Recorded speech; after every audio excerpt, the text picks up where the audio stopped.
Wow.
Ước một lần được ra sân đây.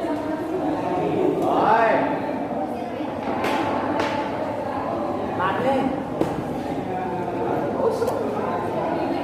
Bát chặt tay mình kéo nào.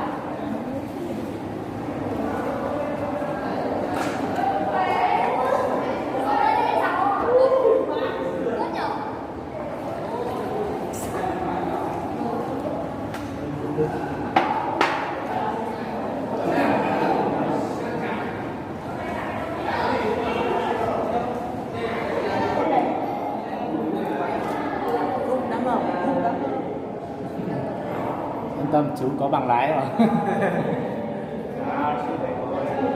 Cái người ở đây chờ để ra hả chị? À, sao mà mình không biết được? Thì mình ở trong đơn vị. Thôi, chúng mình ra rồi. Chú đấy, đánh lái. Mai vào có điều không? Dạ không cô.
Thế thôi.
bốn cái xe máy rồi bạn.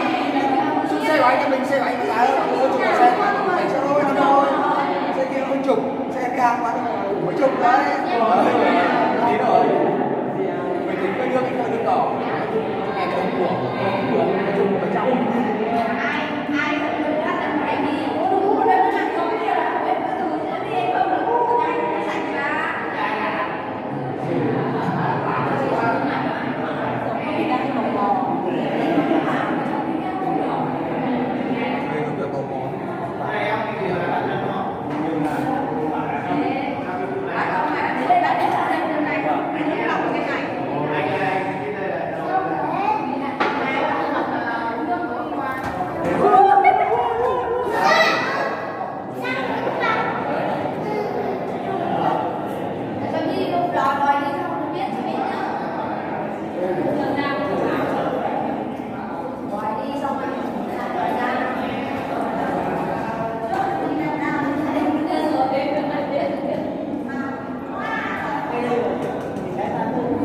Ui